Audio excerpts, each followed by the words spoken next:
There was no possibility of taking a walk that day. We had been wandering, indeed, in the leafless shrubbery an hour in the morning, but since dinner, Mrs. Reed, when there was no company, dined early. The cold winter wind had brought with it clouds so sombre and a rain so penetrating that further outdoor exercise was now out of the question. I was glad of it. I never liked long walks, especially on chilly afternoons. Dreadful to me was the coming home in the raw twilight, with nipped fingers and toes, and a heart saddened by the chidings of Bessie, the nurse, and humbled by the consciousness of my physical inferiority to Eliza, John, and Georgiana Reed. The said Eliza, John, and Georgiana were now clustered round the mamma in the drawing-room. She lay reclined on a sofa by the fireside, and with her darlings about her, for the time neither quarrelling nor crying, looked perfectly happy. Me she had dispensed from joining the group, saying she regretted to be under the necessity of keeping me at a distance, but that until she heard from Bessie and could discover by her own observation that I was endeavouring in good earnest to acquire a more sociable and childlike disposition, a more attractive and sprightly manner, something lighter, franker, more natural, as it were, she really must exclude me from privileges intended only for contented, happy little children. "What does Bessie say I've done?" I asked. "Jane, I don't like cavillers or questioners. Besides, there is something truly forbidding in a child taking up her elders in that manner. Be seated somewhere, and until you can speak pleasantly, remain silent." A breakfast room adjoined the drawing-room. I slipped in there. It contained a bookcase. I soon possessed myself of a volume, taking care that it should be one stored with pictures. I mounted into the window seat. Gathering up my feet, I sat cross-legged like a Turk, and having drawn the red moreen curtain nearly close, I was shrined in double retirement. Folds of scarlet drapery shut in my view to the right hand. To the left were the clear panes of glass, protecting but not separating me from the drear November day. At intervals, while turning over the leaves of my book, I studied the aspect of that winter afternoon.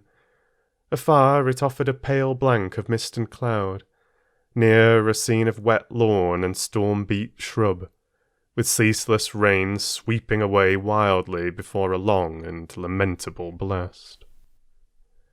I returned to my book, Bewick's History of British Birds.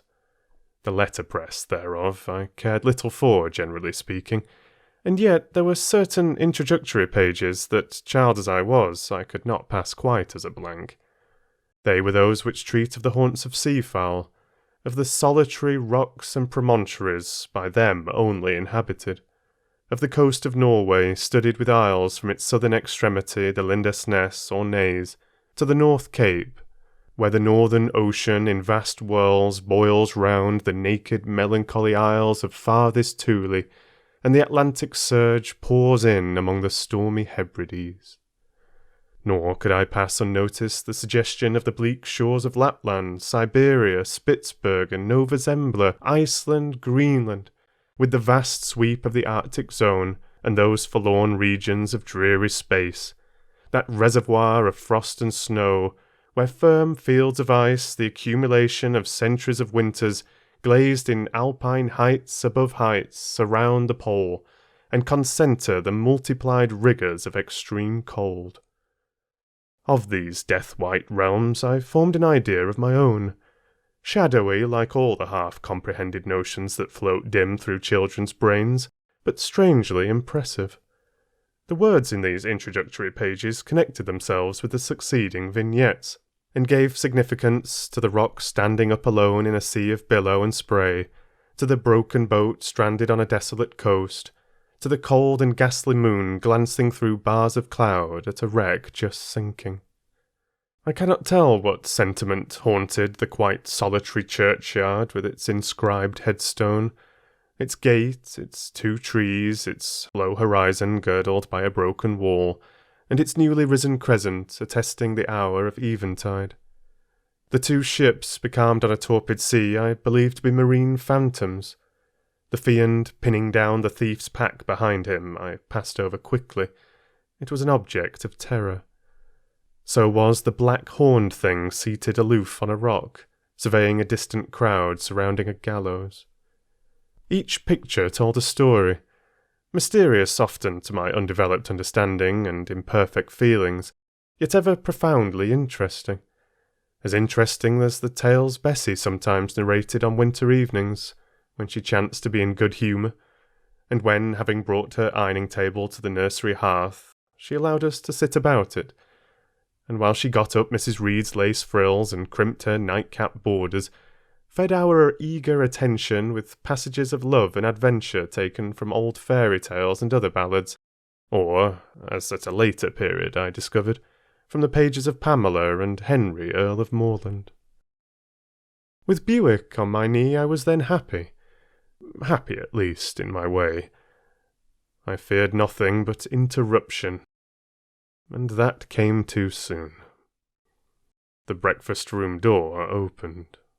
"Boo! Madam Mope!" cried the voice of John Reed. Then he paused. He found the room apparently empty. "Where the dickens is she?" he continued. "Lizzie! Georgie!" calling to his sisters. "Joan is not here. Tell Mamma she's run out into the rain. Bad animal." It is well I drew the curtain, thought I, and I wished fervently he might not discover my hiding-place. Nor would John Reed have found it out himself. He was not quick either of vision or conception. But Eliza just put her head in at the door and said at once, "She's in the window-seat, to be sure, Jack." And I came out immediately, for I trembled at the idea of being dragged forth by the said Jack. "What do you want?" I asked with awkward diffidence. "Say, what do you want, Master Reed?" was the answer. "I want you to come here."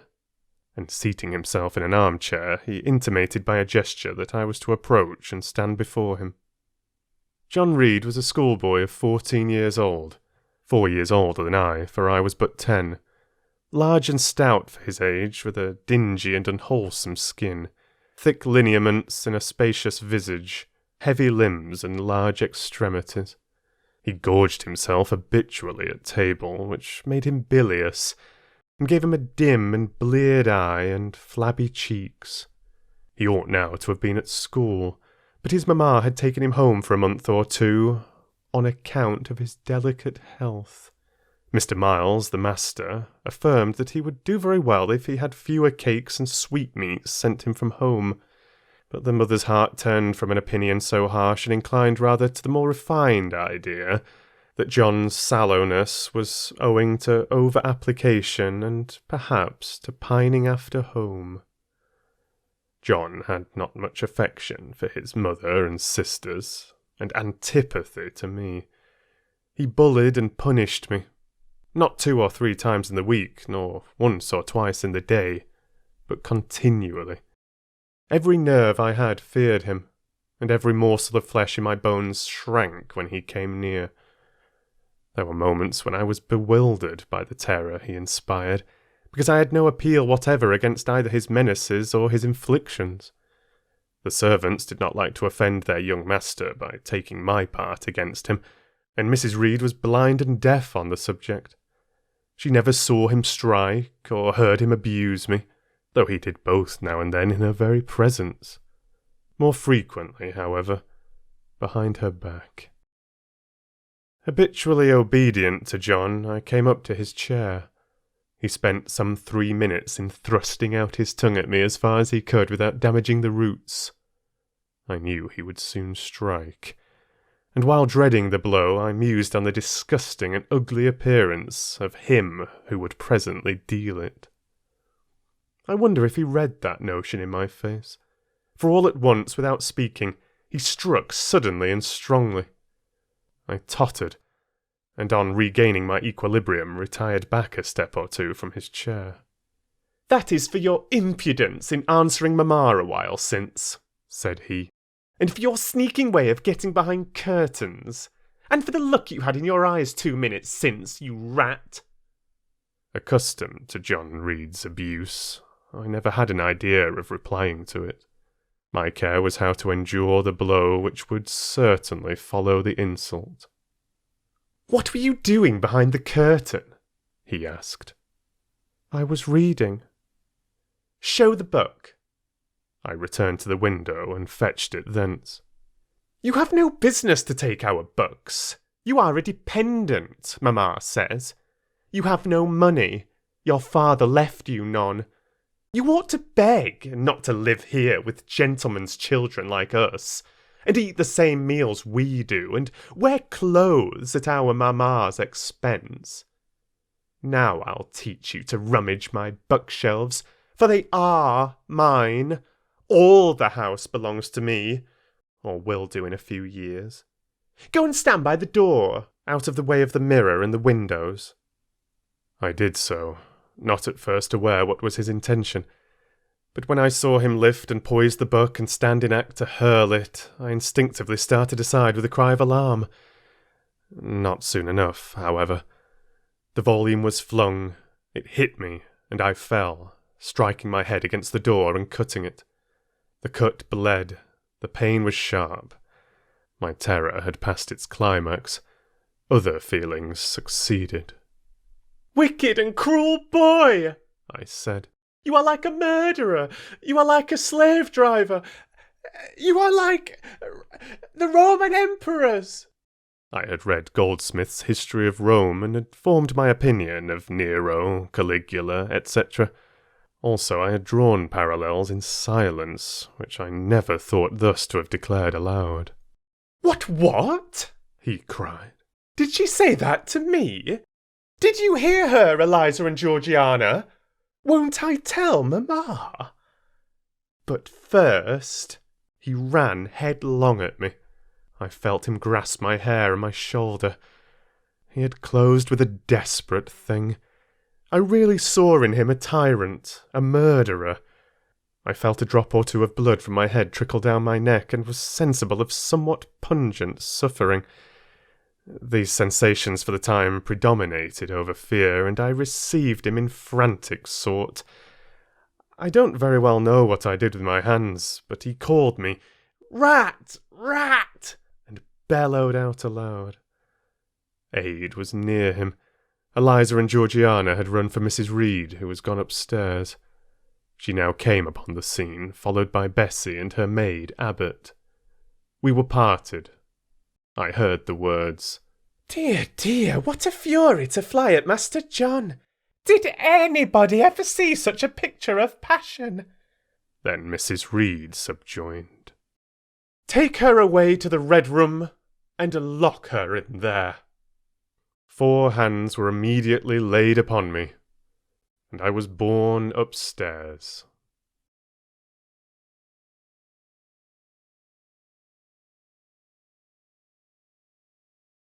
I resisted all the way.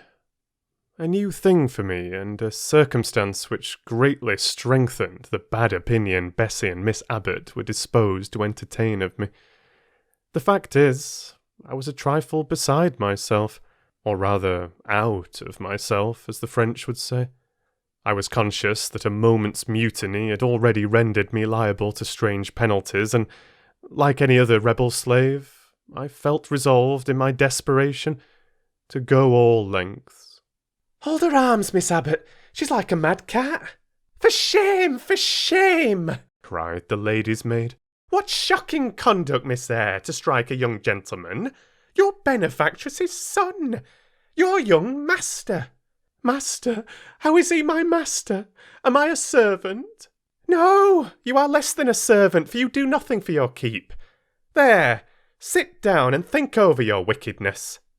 They had got me by this time into the apartment indicted by Mrs. Reed, and had thrust me upon a stool. My impulse was to rise from it like a spring. Their 2 pair of hands arrested me instantly. "If you don't sit still, you must be tied down," said Bessie. "Miss Abbot, lend me your garters. She will break mine directly." Miss Abbot turned to divest a stout leg of the necessary ligature. This preparation for bonds, and the additional ignominy it inferred, took a little of the excitement out of me. "Don't take them off," I cried. "I will not stir," in guarantee whereof I attached myself to my seat by my hands. "Mind you don't," said Bessie, and when she had ascertained that I was really subsiding, she loosened her hold of me. Then she and Miss Abbot stood with folded arms, looking darkly and doubtfully on my face, as incredulous of my sanity. "She never did so before," at last said Bessie, turning to the Abigail. "But it was always in her," was the reply. "I've told Mrs. often my opinion about the child, and Mrs. agreed with me. She's an underhand little thing. I never saw a girl of her age with so much cover." Bessie answered not, but ere long, addressing me, she said, "You ought to be aware, miss, that you are under obligations to Mrs. Reed. She keeps you. If she were to turn you off, you would have to go to the poorhouse." I had nothing to say to these words. They were not new to me. My very first recollections of existence included hints of the same kind. This reproach of my dependence had become a vague sing-song in my ear, very painful and crushing, but only half intelligible. Miss Abbot joined in. "And you ought not to think yourself on an equality with the Mrs. Reed and Master Reed, because Mrs. kindly allows you to be brought up with them. They will have a great deal of money, and you will have none. It is your place to be humble, and to try to make yourself agreeable to them." "What we tell you is for your good," added Bessie in no harsh voice. "You should try to be useful and pleasant. Then, perhaps, you would have a home here. But if you become passionate and rude, Mrs. will send you away, I'm sure." "Besides," said Miss Abbot, "God will punish her. He might strike her dead in the midst of her tantrums, and then where would she go? Come, Bessie, we will leave her. I wouldn't have her heart for anything. Say your prayers, Miss Eyre, when you are by yourself, for if you don't repent, something bad might be permitted to come down the chimney and fetch you away." They went, shutting the door and locking it behind them. The Red Room was a square chamber very seldom slept in. I might say never, indeed, unless when a chance influx of visitors at Gateshead Hall rendered it necessary to turn to account all the accommodation it contained. Yet it was one of the largest and stateliest chambers in the mansion. A bed, supported on massive pillars of mahogany, hung with curtains of deep red damask, stood out like a tabernacle in the centre. The two large windows, with their blinds always drawn down, were half shrouded in festoons and falls of similar drapery. The carpet was red. The table at the foot of the bed was covered with a crimson cloth. The walls were a soft fawn colour with a blush of pink in it. The wardrobe, the toilet table, the chairs were of a darkly polished old mahogany. Out of these deep surrounding shades rose high and glared white the piled-up mattresses and pillows of the bed, spread with a snowy Marseilles counterpane. Scarcely less prominent was an ample cushioned easy-chair near the head of the bed, also white, with a footstool before it, and looking, as I thought, like a pale throne. This room was chill, because it seldom had a fire. It was silent, because remote from the nursery and kitchen, solemn, because it was known to be so seldom entered. The housemaid alone came here on Saturdays to wipe from the mirrors and the furniture a week's quiet dust, and Mrs. Reed herself, at far intervals, visited it to review the contents of a certain secret drawer in the wardrobe, where were stored divers parchments, her jewel casket, and a miniature of her deceased husband. And in those last words lies the secret of the Red Room, the spell which kept it so lonely in spite of its grandeur. Mr. Reed had been dead 9 years. It was in this chamber he breathed his last. Here he lay in state, hence his coffin was borne by the undertaker's men, and since that day a sense of dreary consecration had guarded it from frequent intrusion. My seat, to which Bessie and the bitter Miss Abbot had left me riveted, was a low ottoman near the marble chimney-piece. The bed rose before me. To my right hand there was the high dark wardrobe with subdued broken reflections varying the gloss of its panels. To my left were the muffled windows. A great looking-glass between them repeated the vacant majesty of the bed and room. I was not quite sure whether they had locked the door, and when I dared to move, I got up and went to see. Alas, yes, no jail was ever more secure. Returning, I had to cross before the looking-glass. My fascinated glance involuntarily explored the depth it revealed. All looked colder and darker in that visionary hollow than in reality, and the strange little figure there gazing at me with a white face and arms specking the gloom, and glittering eyes of fear moving where all else was still, had the effect of a real spirit. I thought it like one of the tiny phantoms, half fairy, half imp, Bessie's evening stories represented as coming out of lone ferny dells in moors, and appearing before the eyes of belated travellers. I returned to my stall. Superstition was with me at that moment, but it was not yet her hour for complete victory. My blood was still warm. The mood of the revolted slave was still bracing me with its bitter vigour. I had to stem a rapid rush of retrospective thought before I quailed to the dismal present.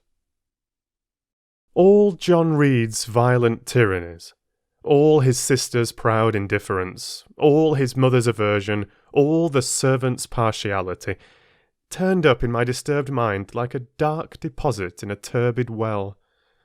Why was I always suffering, always browbeaten, always accused, forever condemned? Why could I never please? Why was it useless to try to win anyone's favour? Eliza, who was headstrong and selfish, was respected. Georgiana, who had a spoiled temper, a very acrid spite, a captious and insolent carriage, was universally indulged. Her beauty, her pink cheeks and golden curls seemed to give delight to all who looked at her, and to purchase indemnity for every fault. John, no one thwarted, much less punished, though he twisted the necks of the pigeons, killed the little pea-chicks, set the dogs at the sheep, stripped the hothouse vines of their fruit, and broke the buds off the choicest plants in the conservatory. He called his mother old girl, too, sometimes reviled her for her dark skin, similar to his own, bluntly disregarded her wishes, not unfrequently tore and spoiled her silk attire, and he was still her own darling. I dared commit no fault. I strove to fulfil every duty, and I was termed naughty and tiresome, sullen and sneaking, from morning to noon, and from noon to night. My head still ached and bled with the blow and fall I had received. No one had reproved John for wantonly striking me, and because I had turned against him to avert farther irrational violence, I was loaded with general opprobrium. Unjust, unjust, said my reason, forced by the agonizing stimulus into precocious, though transitory power. And resolve, equally wrought up, instigated some strange expedient to achieve escape from insupportable oppression, as running away, or, if that could not be effected, never eating or drinking more and letting myself die. What a consternation of soul was mine that dreary afternoon! How all my brain was in tumult, and all my heart in insurrection! Yet in what darkness, what dense ignorance was the mental battle fought? I could not answer the ceaseless inward question, why I thus suffered. Now, at the distance of, I will not say how many years, I see it clearly.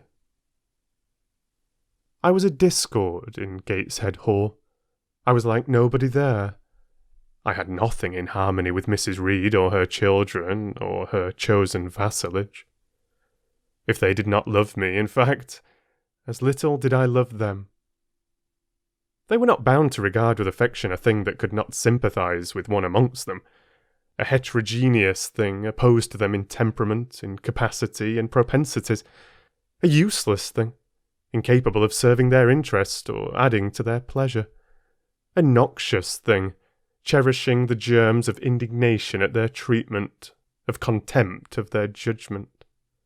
I know that had I been a sanguine, brilliant, careless, exacting, handsome, romping child, though equally dependent and friendless, Mrs. Reed would have endured my presence more complacently, her children would have entertained for me more of the cordiality of fellow-feeling, the servants would have been less prone to make me the scapegoat of the nursery. Daylight began to forsake the Red Room. It was past 4 o'clock, and the beclouded afternoon was tending to drear twilight. I heard the rain still beating continuously on the staircase window, and the wind howling in the grove behind the hall.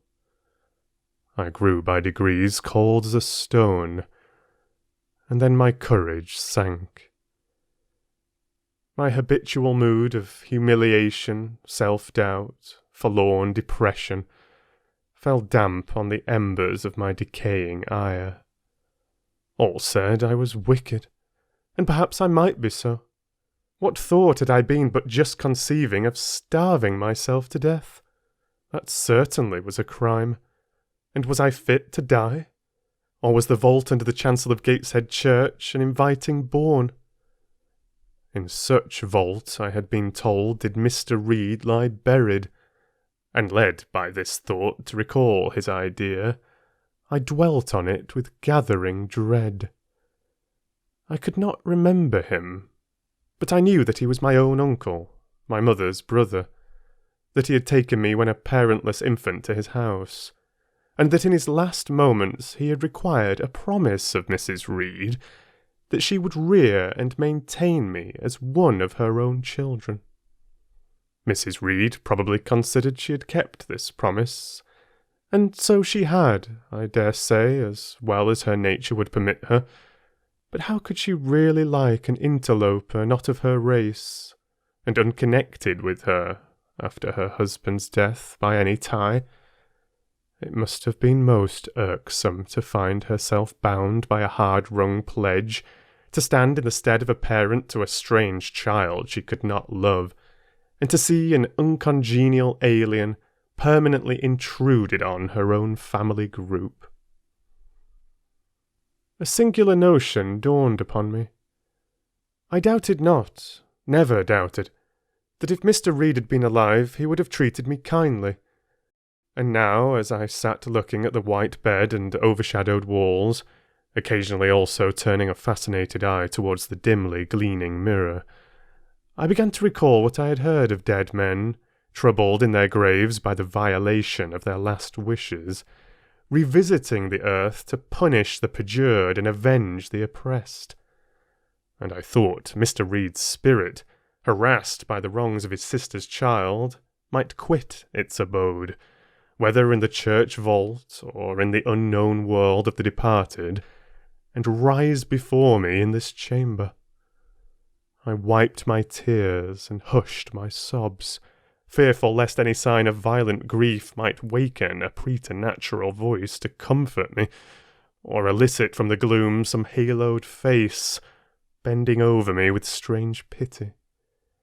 This idea, consolatory in theory, I felt would be terrible if realized. With all my might I endeavoured to stifle it.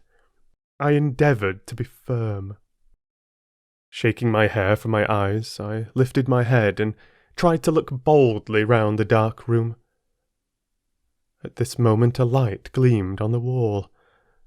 Was it, I asked myself, a ray from the moon penetrating some aperture in the blind? No. Moonlight was still, and this stirred. While I gazed, it glided up to the ceiling and quivered over my head. I can now conjecture readily that this streak of light was in all likelihood a gleam from a lantern carried by someone across the lawn. But then, prepared as my mind was for horror, shaken as my nerves were by agitation, I thought the swift darting beam was a herald of some coming vision from another world. My heart beat thick, my head grew hot. A sound filled my ears, which I deemed the rushing of wings. Something seemed near me. I was oppressed, suffocated. Endurance broke down. I rushed to the door and shook the lock in desperate effort. Steps came running along the outer passage. The key turned. Bessie and Abbott entered. "Miss Eyre, are you ill?" said Bessie. "What a dreadful noise! It went quite through me," exclaimed Abbott. "Take me out! Let me go into the nursery!" was my cry. "What for? Are you hurt? Have you seen something?" again demanded Bessie. "Oh, I saw a light, and I thought a ghost would come." I had now got hold of Bessie's hand, and she did not snatch it from me. "She has screamed out on purpose," declared Abbott in some disgust. "And what a scream! If she had been in great pain, one would have excused it. But she only wanted to bring us all here. I know her naughty tricks." "What is all this?" demanded another voice peremptorily, and Mrs. Reed came along the corridor, her cap flying wide, her gown rustling stormily. "Abbott and Bessie, I believe I gave orders that Jane Eyre should be left in the Red Room till I came to her myself." "Miss Jane screams so loud, ma'am," pleaded Bessie. "Let her go," was the only answer. "Loose Bessie's hand, child. You cannot succeed in getting out by these means, be assured. I abhor artifice, particularly in children. It is my duty to show you that tricks will not answer. You will now stay here an hour longer, and it is only on condition of perfect submission and stillness that I shall liberate you then." "Oh, aunt, have pity, forgive me. I cannot endure it. Let me be punished some other way. I shall be killed if—" "Silence! This violence is almost repulsive." And so, no doubt, she felt it. I was a precocious actress in her eyes. She sincerely looked on me as a compound of virulent passions, mean spirit, and dangerous duplicity. Bessie and Abbott having retreated, Mrs. Reed, impatient of my now frantic anguish and wild sobs, abruptly thrust me back and locked me in, without farther parley. I heard her sweeping away, and soon after she was gone, I suppose I had a species of fit. Unconsciousness closed the scene.